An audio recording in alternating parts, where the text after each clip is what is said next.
Seguimos con enfermedades transmitidas por alimentos. Entonces, todo esto que hemos visto anteriormente es precisamente para evitar este tipo de enfermedades. Enfermedades que nos pueden generar síntomas como diarrea, vómito, malestar estomacal. Y la idea pues es que nosotros como manipuladores de alimentos no le causemos daños a las demás personas. Entonces, empecemos. Cuando hablemos de microorganismos, los microorganismos son seres vivientes tan pequeños que no pueden ser observados a simple vista. Ellos están en todas partes, eso sí, están en la superficie que tocamos, en el aire que respiramos, como les habíamos mencionado anteriormente, están en nuestro cuerpo, en la boca, en el sistema respiratorio, sistema digestivo. También están en los alimentos. Algunos alimentos tendrán mayor cantidad de microorganismos que otros, como los alimentos crudos, por ejemplo, tienen mayor carga microbiana. Estos microorganismos pueden ser bacterias, hongos, levaduras, parásitos o virus. Las bacterias son pequeños, esos microorganismos tan pequeños que no pueden ser observados a simple vista. Por eso usamos herramientas especializadas para poderlas observar, como el microscopio, medios de cultivo para hacerlos crecer y poderlos detectar o contar. Hay bacterias útiles, las que usamos para preparar alimentos. El yogur se usa o se elabora a partir del uso de bacterias útiles, como el lactobacillus, por ejemplo. Hay bacterias de descomposición que cambian el sabor, la textura, el olor de ese alimento. Sabemos que no lo vamos a consumir porque huele raro, está feo, está diferente, ¿cierto? Pero hay bacterias patógenas o dañinas que muchas veces no las logramos detectar. Comemos el producto, huele bien, sabe rico, pero a las pocas horas o días nos sentimos enfermos del estómago o nos puede causar otro tipo de síntomas asociados. Los hongos. Entre ellas encontramos levaduras y moho. Las levaduras también son usadas en la industria de alimentos para preparar, por ejemplo, el pan, la cerveza, usadas para procesos de fermentación. Pero igualmente hay que saberlas manejar, utilizar para que no se deterioren. Por otro lado, encontramos el moho. Son microorganismos que crecen como gotitas de algodón en las superficies de los alimentos, de diferentes colores, va a depender de la variedad de cada tipo de este moho. La idea es que si vemos un alimento contaminado con moho, de una vez descartar. No es que vamos a quitar el pedacito, rasparlo y luego lo pongo a calentar o que se elimine o se mate. Muchas veces eso no se puede eliminar de esa manera. Los mohos crecen como racimos, se van metiendo por toda la estructura del alimento, como por ejemplo en el pan, y luego comemos el producto y nos causa enfermedad fácilmente. Los parásitos viven a expensas de otro ser viviente. Entonces, normalmente los que más conocemos, los que pueden vivir en nuestra flora intestinal. Por eso es importante mantener o tener una buena salud. Por eso nos hacen ese examen que ya mencionamos anteriormente, el coprológico, para detectar presencia de parásitos. Parásitos como la Entomeiba histolítica, la Yardia lambria, el Ascaris lumbricoides. Los virus son tan pequeños, más pequeños que una célula, necesitan habitar en una célula para poderse replicar o multiplicar. Entre ellos tenemos la virosis transmitida por alimentos, por la hepatitis A o el rotavirus. Entonces también se pueden transmitir simplemente por el contacto. Los síntomas de una enfermedad transmitida por alimento, como les mencioné anteriormente, los más comunes son fiebre, dolor abdominal, vómito, diarrea, postraciones intensas. Muchas veces tenemos brotes en nuestro cuerpo. ¿Y qué necesitan las bacterias para reproducirse? 4 aspectos muy sencillos. Alimento, que se lo damos en cualquier tipo de producto que estemos manipulando, humedad, tiempo y temperatura. Entonces, alimentos con mayor contenido de humedad son más susceptibles a ser atacados por microorganismos, como por ejemplo los lácteos, los cárnicos y los derivados de estos productos. Temperaturas, cuando dejamos alimentos perecederos, que ya acabo de mencionar, pues simplemente si los dejamos por fuera de la nevera mucho tiempo, ahí va a empezar la tasa de reproducción. Ellos son felices a una temperatura entre los 7 grados centígrados y los 59 grados centígrados, se pueden multiplicar. Por eso los alimentos perecederos deben mantener cadena de frío. Y entre más tiempo duren afuera de la nevera, más fácilmente se pueden activar y empezar a multiplicarse. Por eso un alimento perecedero no puede durar por fuera de la nevera por más de 20 minutos. ¿Cuál es el esquema de reproducción de estos microorganismos, de las bacterias? De una salen dos, de dos salen cuatro, de cuatro salen ocho, y en pocas horas pueden haber millones de unidades de bacterias. Este ejercicio se hizo con la famosa E. coli, la que se encuentra en las heces fecales del ser humano, en la tierra, aguas no potables o contaminadas. Después de 9 horas habían hasta 2 millones de unidades de bacterias. Con ellas solamente se permite, cuando se hace rastreo microbiológico en la industria de alimentos, menor a 3. Imagínense después de 40 minutos. Entonces esa carne, ese pollo, esa verdura ya manejada y contaminada, pues también puede transmitirnos esta bacteria muy peligrosa para nosotros. ¿Quiénes son las mayores fuentes de contaminación en la industria de alimentos? Pues por supuesto el manipulador de alimentos. Nosotros con nuestras manos, por unas malas prácticas higiénicas, no nos lavamos las manos después de ir al baño, tocamos superficies sucias y después la manipulamos alimentos, tocamos alimentos crudos y luego tocamos alimentos listos para consumo, como un queso, por ejemplo. Eso genera contaminación cruzada y somos la mayor fuente de esa transferencia de microorganismos. Por eso es muy importante la higiene de manos y la limpieza y desinfección de todas las superficies. Alimentos crudos, alimentos prontos para consumo comprados en proveedores peligrosos. Uno de los casos más evidenciados es la famosa empanaditas que venden en la calle, pasteles de carne, que están expuestos al ambiente durante mucho tiempo, son de días anteriores, son los que más han generado este tipo de enfermedades, el famoso arroz con pollo, etc. Las enfermedades transmitidas por alimentos pueden ser infecciones.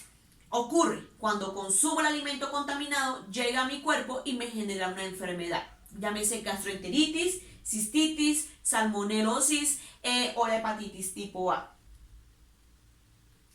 Intoxicación. Resulta que los microorganismos, además de reproducirse, también pueden producir sustancias químicas llamadas toxinas. Entonces muchas bacterias pueden producirlas y podemos recalentar el alimento, podemos recocinarlo, pero resulta que la toxina ya estaba desarrollada en ese alimento y resulta que cuando consumimos el producto, pues simplemente nos vamos a intoxicar. ¿Por qué? Por la sustancia química que muchas veces es termorresistente. Por eso, como les decía, no podemos coger las famosas arepitas de paquete que a veces llegan con punticos negros, con moho, y le quitamos o raspamos con el cuchillito, le echamos mantequillita y sal, ¡ay qué rico! La ponemos en la plancha que se muera el resto con la candela. Si el hongo produjo, por ejemplo, toxinas, pues nos va a causar intoxicaciones. Los moho también pueden producir toxinas, se llaman micotoxinas. Eso es una intoxicación, también puede ser por sustancias químicas, por eso es muy importante tener el cuidado del manejo del hipoclorito o las sustancias que se manejen en la industria de alimentos, saberlos preparar, saberlos diluir, no usarlos puros, no tener fragancias. La toxinfección ocurre cuando consumo el alimento contaminado, llega a mi cuerpo y se empieza a multiplicar dentro de mi cuerpo y me genera una enfermedad. Por ejemplo, el cólera es una toxinfección. Entre las principales bacterias que nos pueden generar este tipo de enfermedades encontramos la famosa salmonela, muy relacionada en Colombia en el huevo, en el pollo, alimentos mal manipulados, mal cocinados. Este tipo de microorganismos nos genera una enfermedad que se llama salmonelosis. Aves de corral, ganado vacuno, porcino, también lo pueden transmitir. Síntomas asociados a esta salmonelosis, entonces encontramos la diarrea, vómitos, náuseas, puede haber fiebre entre 38 y 39 grados centígrados. Y los síntomas aparecen entre las 6 y 48 horas después de consumir el alimento. No necesariamente después de consumir el producto de una vez tengo los síntomas de esta enfermedad. Pueden pasar horas, días, semanas, que lo vamos a ver precisamente en algunos de estos microorganismos. La gastroenteritis es generada por la famosa E. coli, que se puede encontrar en las heces fecales del ser humano. Por eso es muy importante lavarnos las manos después de ir al baño. Genera infección intestinal, puede también extraintestinal, como por ejemplo cistitis, meningitis, peritonitis, mastitis, septicemia, neumonía, causando la muerte. Alimentos implicados: carne de res, ave, por una mala cocción. Y aparecen los síntomas, pueden aparecer entre las 8 o 12 horas después de haber consumido el alimento. La shigelosis por la bacteria Shigella genera diarrea, fiebre, dolor agudo o calambres, vómitos y náuseas. Alimentos, agua, objetos o moscas que estén contaminados. Entonces la mosquita, cuando está volando y se posa sobre las superficies o alimentos, puede transmitir esta bacteria. Entre 24 y 72 horas después de ingerido el alimento. El botulismo por el Clostridium botulinum.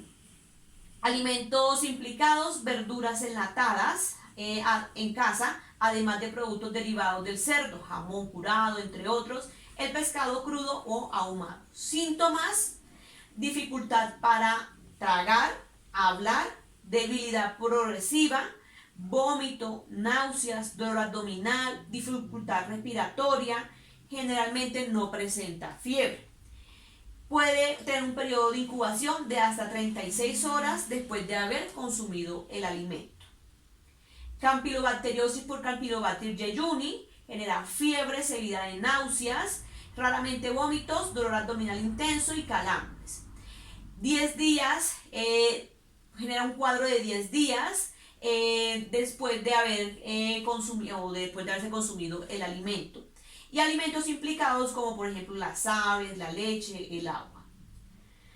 Intoxicación por Clostridium perfringens. Entonces, entre las 7 y 15 horas después de haber consumido el alimento, diarrea líquida, espumosa y maloliente y dolores abdominales.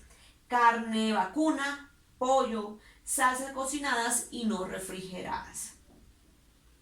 La listeriosis por la Listeria monocytogenes, muy peligrosa porque en mujeres embarazadas puede producir abortos.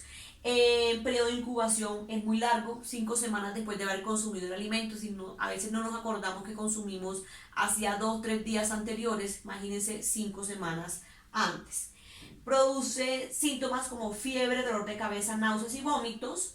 Y leche cruda, queso elaborado con leche cruda, mal cocinada, verduras crudas, embutidos, patés, quesos frescos, pocos curados. Entonces hay que tener mucho cuidado. Las mujeres embarazadas son susceptibles fácilmente a enfermarse. Son población de riesgo en este tipo de enfermedades transmitidas por alimentos. Intoxicación por Staphylococcus aureus de 2 a 20 horas de haber consumido el alimento. A veces comienza con un comienzo violento de náuseas, cólicos abdominales, vómito y postraciones intensas. Alimentos de pastelería, natillas, aderezos, ensaladas, emparedados, aves de corral, derivados de la carne, alimentos mal refrigerados. Entonces se produce la toxina y nos causa este tipo de intoxicaciones. Cólera por el Vibrio cholerae. Entonces genera entre 1 y 5 días el tiempo de incubación. Podemos encontrar síntomas como dolor abdominal, diarrea y también número elevado de deposiciones, aguas contaminadas o personas infectadas que no practiquen buenas prácticas lo pueden transmitir fácilmente. La disentería meviana, un parásito por la entomoebis histolítica, tiene un periodo de incubación de 5 a 7 días. Alimentos contaminados por vía oral, cuando la persona no cumple las buenas prácticas, es decir, tenemos el parásito en nuestro cuerpo, vamos al baño, no nos lavamos las manos y transmitimos este parásito. Dolores abdominales, heces sanguinolentas, fiebre, dolor del tórax y abdomen.